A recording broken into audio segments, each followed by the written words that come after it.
Денеска во просторите на општина Кавадарци имавме консултативна седница на Советот за развој на Вардарски планински регион. Се верификува мандатите на 9 градоначалници кои се во состав на Вардарскиот планински регион. Се избра претседател на Советот за развој на Вардарски планински регион со мандат од 1 година без право на избор.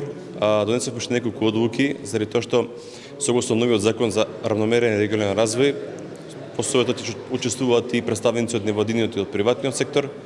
Избравме нов ВД раководител на Центарот за развој на Вардарски планински регион и зборувавме за актуелни теми кои ги тангираат сите општини од Вардарскиот регион. Има ли подготвени проекти од општините кои што ќе треба да се аплицираат и реализираат во следниот период?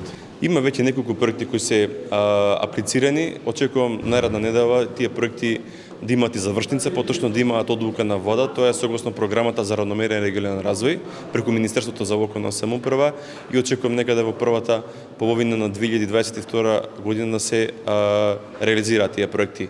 Значи почнувајќи од Свети Николе па се до Демиркапи, во сите општини имаме проекти.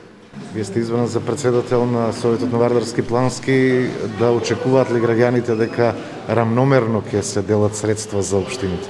Добро, јас веќе 12 години некако работам во регионалниот развој, значи ја добив едногласно поддршката од страна на градоначалниците, за кои сум благодарен, ми дадоа доверба во првата година да го водам Вардарскиот планински регион и финансиските средства и проектите рамномерно ги распределувам. Тоа и претходно се случувала, сега ќе се интензивира само таа соработка.